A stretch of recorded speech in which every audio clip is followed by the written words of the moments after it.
At 2 p. on December 5, 1945, 5 U. Navy torpedo bombers departed from the U. Naval Air Station Base in Fort Lauderdale, Florida. These Navy aircrafts were flying out into a region known as the Bermuda Triangle, a section of the Atlantic Ocean stretching from Miami to Bermuda and down to Puerto Rico. Around this time in the 1940s, the Bermuda Triangle was finding its way in the news for having an unusually high number of aircrafts and ships mysteriously disappearing out in the ocean. Researchers couldn't figure out as to why. Despite this alarming number of disappearances, these 5 U. Navy torpedo bombers set out into the Bermuda Triangle for a routine training mission known as Flight 19. This training mission was led by Lieutenant Charles Taylor, who had over 2,500 hours of flight time, considered very high for the time. Surely, with a pilot this experienced, nothing could go wrong. Flight 19's mission was to fly east from this air station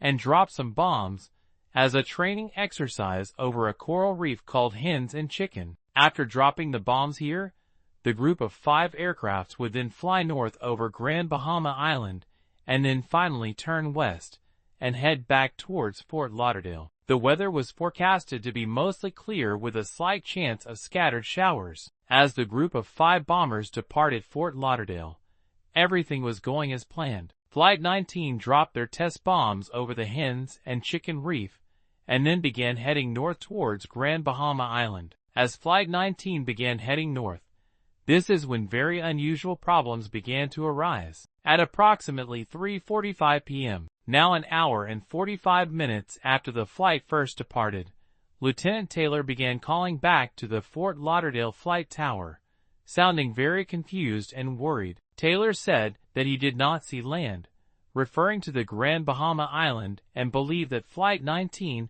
had veered very far. The Fort Lauderdale flight tower then got on the radio and responded, "What is your position?" Then silence. The flight tower at Fort Lauderdale was supposed to still be able to see Flight 19 out in the distance, since it was a clear day and they weren't all that far from land, but as the ground crew at Fort Lauderdale looked out in the distance, there were no fighter jets to be seen. After a few minutes of silence, Taylor then radioed back to the flight tower and said, "We cannot be sure where we are. We cannot see land." The air tower was attempting to radio back to Taylor and Flight 19, but for 10 minutes, all they got back was silence. Finally, a different pilot from Flight 19 got on the radio and called into the flight tower, saying, "We cannot find west. Everything is wrong. Everything looks strange, even the ocean." There was another pause in communication, and then the flight tower learned that Lieutenant Taylor had turned over his command to another pilot, for unknown reasons. This is all the Fort Lauderdale air tower heard, though, followed by another 20 minutes of silence. Finally, another pilot, part of Flight 19, was able to call into the air tower, now in a state of panic. "We cannot tell where we are. Everything is. Cannot make out anything. We think we may be about 225 miles northeast of the air base." For a few more moments, the pilot continued rambling, not making any sense, before finally making out, "It looks like we are entering white water. We're completely lost." The Fort Lauderdale flight tower could now tell that Flight 19 was in serious trouble, so they sent out 2 other military rescue jets out into the ocean to look for Flight 19. These 2 rescue jets were instructed to travel to Flight 19's last known location. 10 minutes after the rescue jets took off and checked in with the flight tower, these rescue jets also lost all radio transmission with Fort Lauderdale's. Now 6 different aircraft had all vanished over the ocean east of Florida within a span of just 30 minutes. In the coming days, the U. Navy and Coast Guard sent ships and planes out to investigate what had happened to Flight 19 and the 2 rescue planes that went out to search for them. The military searched over 250,000 square miles of the Atlantic Ocean and Gulf waters, but nothing was ever found. The 14 men in Flight 19 and 13 other men belonging to the 2 rescue planes were never seen again. This mysterious disappearance was just one of the many different ships and aircrafts that had disappeared in this section of the Atlantic Ocean known as the Bermuda Triangle. But why here? Why have so many planes and ships disappeared in this section of the Atlantic Ocean, especially from expert pilots, like in the case of Flight 19? Years after this disappearance, investigators came to believe that the pilots in Flight 19 were having problems with their compasses. Many pilots and sailors have actually also encountered this problem in the Bermuda Triangle, leading to many other crashes and disappearances. It was discovered that Lieutenant Taylor had believed he was actually flying over the Florida Keys and was heading west. He thought that if he flew northeast, this would take Flight 19 back towards Florida's mainland. Flight 19 was not over the Florida Keys, though. They were actually very close to their original planned-out flight path. Flight 19 was actually over Grand Bahama Island, which many say looks similar to the Florida Keys, at least from above. In this state of confusion, Lieutenant Taylor directed Flight 19 to begin heading northeast with the goal of flying back to Florida's mainland. The reason for this confusion was that not only had Taylor's compass stopped working, but many other of the pilots in Flight 19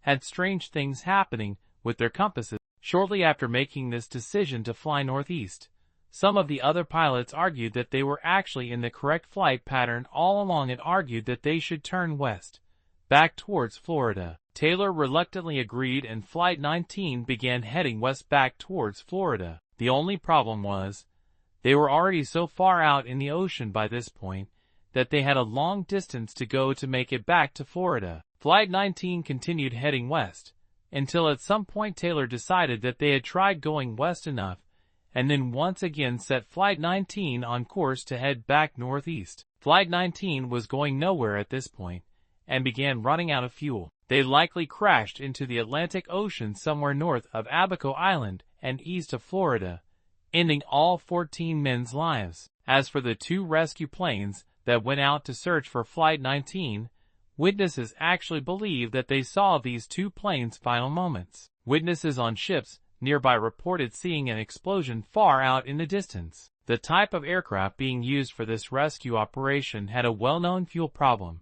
and it's likely that some kind of fuel leak caused this mid-air explosion. But why did most of these pilots have broken compasses?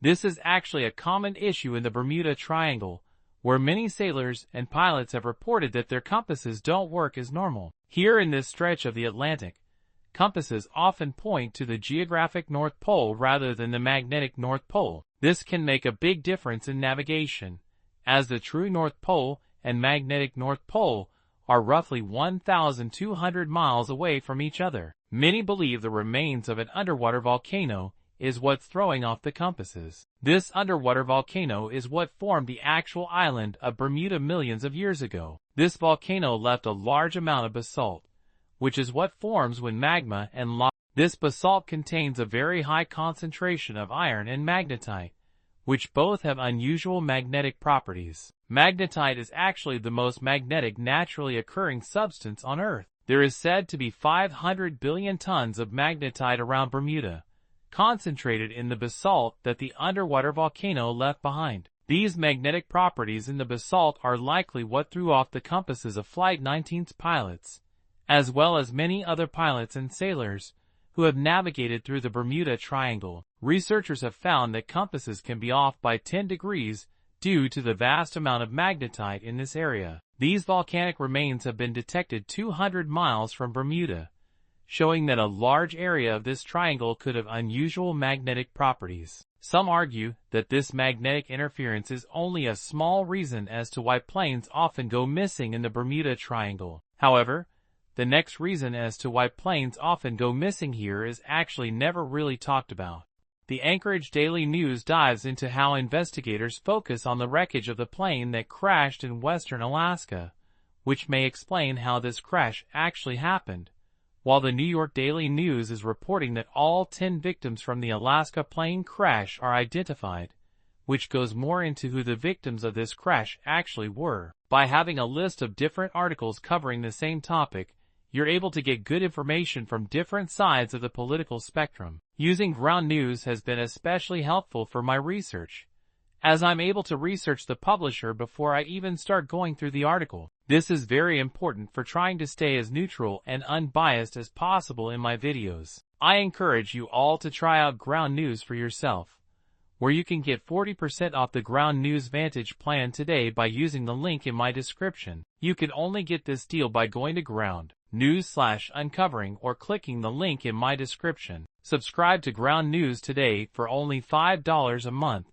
and help support an independent platform working to make the media landscape more transparent. Another theory is that methane blowouts can occur in this Bermuda Triangle region. A methane blowout is when a sudden release of methane gas emerges from the seafloor. Many suspect that this sudden release of gas is what took down an actual passenger plane with 31 people on board. One of the very first airlines was known as British South American Airways, an airline designed by World War II pilots, designed to connect Europe and South America. This was one of the very first passenger planes that was large enough to make it across the Atlantic Ocean. The plane used for this journey was the Tudor Star Tiger. On January 28, 1948, the Star Tiger took off from Lisbon, Portugal, on its journey to Bermuda. The plane was scheduled to stop in Santa Maria in the Azores, so that it could refuel before making it all the way. As the plane was refueling in Santa Maria, reports of dangerous storms were covering much of the Atlantic Ocean. The captain for this plane was an experienced pilot named Brian McMillan. Captain McMillan erred on the side of caution and decided to stay in Santa Maria for the night to wait out the storm. The next day, on January 29th, the winds over the Atlantic Ocean were still strong, but there were very few actual storms. Captain McMillan decided to give it a go and departed out across the Atlantic. The captain decided to fly at an extremely low 2,000 feet in altitude so that the plane would avoid the strongest winds blowing at higher altitudes. Captain McMillan was flying the Star Tiger across the Atlantic late at night and checked in with Bermuda's Air Tower at 3:15 a.m. During this routine check-in, the captain confirmed the plane's current position and their estimated time of arrival. The ETA was confirmed at 5 a.m., meaning there was just under 2 hours left in the flight. The Bermuda Air Traffic Control tried checking back in later, around 3:50 a.m., but surprisingly got no response. The Air Tower gave it some time, but then tried again around 4:40 a.m., close to when the plane was scheduled to land. Again, the Bermuda Air Traffic Control got no response and now declared a state of emergency. The U.S. Air Force, based in Bermuda, immediately set out to look for the missing Star Tiger. It was now long after 5 a.m., and there was no sight of Captain McMillan and the Star Tiger aircraft, nor was there any distress call made. A massive search and rescue effort took place involving 26 different military aircraft flying around the Atlantic Ocean, totaling 882 hours of flight time looking for this Star Tiger. This search and rescue operation lasted 5 days, and no wreckage was ever found. As mentioned earlier, some argue that a methane blowout is what caused this plane to. During methane blowouts, large plumes of methane gas shoot up from the bottom of the sea. This methane gas is often trapped below the ocean floor in the form of methane hydrates. Under certain conditions, the shifting of tectonic plates, underwater landslides, or the warming of the seafloor can lead these hydrates to destabilize. This destabilization releases gas from the seafloor, firing up into the ocean. If a large enough level of this methane is released into the ocean at once, this can severely disrupt both ships and planes. As for ships, when methane gas is released, this reduces the density of water, creating a phenomenon known as water aeration or foamy water. A ship caught in a large patch of foamy water can lose its buoyancy. Foamy water is not very dense, given it has a high level of air in it. This airy water is not able to support the ship's weight and will cause the ship to sink rapidly. In the case of planes, methane gas released into the atmosphere in large quantities could potentially lead aircraft engines to burst into flames. Methane gas is extremely flammable and can cause engines to catch on fire. Researchers argue, though, that this plane would have had to be flying at a very low altitude in order for a methane burst to make it all the way up to the plane's engine. But considering Captain McMillan was intentionally flying at only 2,000 feet in altitude to avoid the high winds, This makes the possibility of a large methane blowout much more reasonable. Still, a large methane gas burst would be much more likely to disrupt a ship's ability to float than it would be to cause a plane's engine to burst into flames. Another reason why this plane may have disappeared is because Captain McMillan may have forgotten that he was flying at such a low altitude. In all the position reports that McMillan broadcasted to the Bermuda Air Towers, he reported that his plane was flying at an altitude of 20,000. The plane was actually traveling at 2,000 feet, but Bermuda Air Traffic Control just assumed that this was a careless reporting error, where McMillan forgot a zero. It is possible that when McMillan began descending into Bermuda,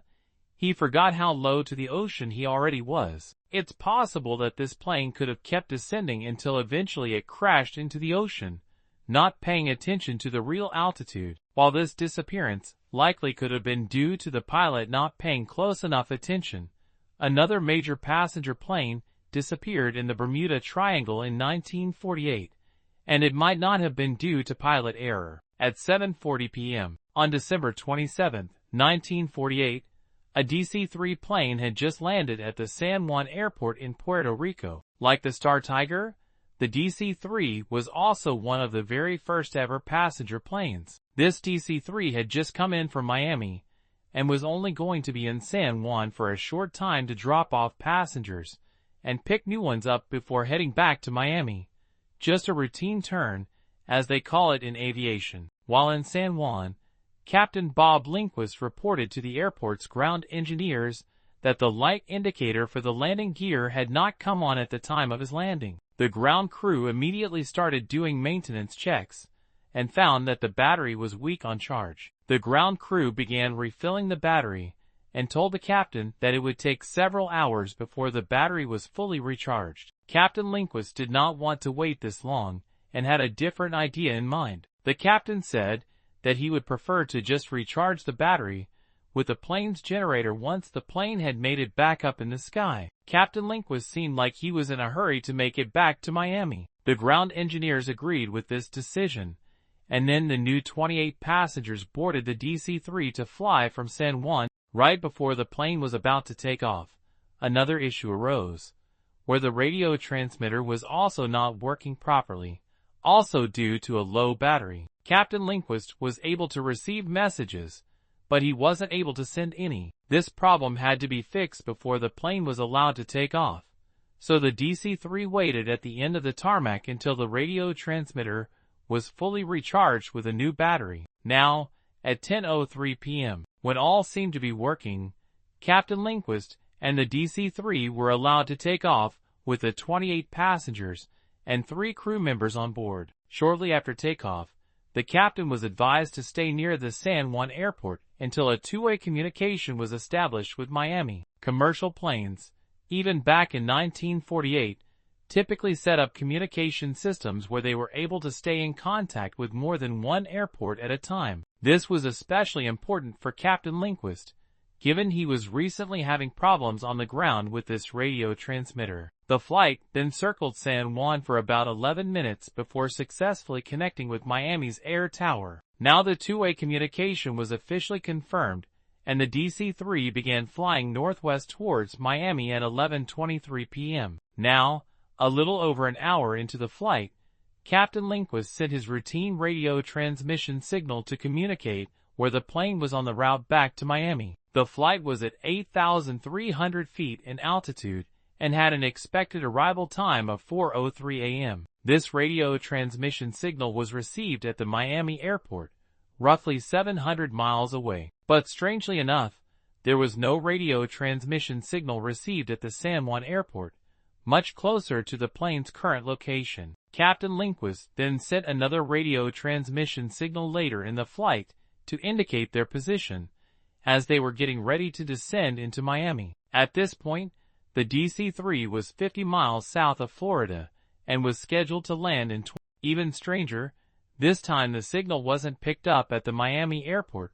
but it was picked up at the New Orleans airport, roughly 600 miles away. The New Orleans airport, knowing that this message wasn't for them, then transferred the message over to the Miami airport. The Miami airport then attempted to reach out to the DC-3, but they didn't hear anything back. The Miami airport repeatedly tried sending radio signals to the DC-3, but all they got back was silence. The DC-3 never arrived at the Miami airport that night, and nobody ever saw its 28 passengers and 3 crew members ever again. The U.S. Coast Guard and Navy launched an extensive search covering hundreds of thousands of square miles, but no wreckage or remains were ever found. Now, despite the investigations that have taken place to uncover what happened to this DC-3 and all its people on board, not much is known regarding where this aircraft eventually ended up. One theory is that this plane could have started experiencing low battery issues again, causing the radio and navigation instruments to fail. This would have left the pilots unable to communicate with anyone on land, and would have made it difficult for the pilots to determine where their location was accurately. This plane was also over the open ocean in the middle of the night, so it's even harder to determine where you are when everything looks black. If this DC-3 plane veered off course due to navigational errors, it could have run out of fuel and crashed into the ocean far from Miami. Many say that the reason most of these planes have disappeared in the Bermuda Triangle, though, isn't due to the magnetic interferences or even methane blowouts. Researchers often point to the fact that the Bermuda Triangle's frequent hurricanes and severe storms remain the most likely reason as to why these planes have disappeared in this region. Many hurricanes that end up in the Bermuda Triangle form off the west coast. The combination of dry, hot air from the Sahara Desert meeting moist, warm air over the Atlantic creates a strong atmospheric instability. This instability is what creates thunderstorms and even produces hurricanes. From here, the hurricanes follow the ocean's current and the global wind patterns, which sends them across the Atlantic Ocean, making their way towards the Bermuda Triangle. As these large storms are moving across the Atlantic, they're traveling over thousands of miles of warm, humid ocean air. This moisture in the air allows the storms to intensify even more, often leading to powerful hurricanes by the time they make it to the West Indies and begin entering the Bermuda Triangle. They've already had over 1,000 miles to intensify. These hurricanes and powerful storms continue making their way through the Bermuda Triangle, intensifying as long as they are still traveling over warm waters. Once the storms make landfall, they then have less moisture to recharge themselves and then slowly start dying off. The exact number of planes that have disappeared in the Bermuda Triangle is difficult to pinpoint, but it's likely that there have been 50 to 100 planes that have disappeared here in the past century. Many of these disappearances are anecdotal, where stories of small planes with only a couple people on board are harder to verify. It still appears that most of these disappearances were due to navigational errors in the earlier days, when GPS wasn't as advanced as it is today, and also because of the severe storms and hurricanes that often come through this region. With this all being said, the size and shape of the Bermuda Triangle could be changing in the future. With the Earth warming and sea levels rising, this could one day impact our oceans. I made a full video on what the Earth would look like if the extreme did happen and Antarctica completely melted one day. You can find that video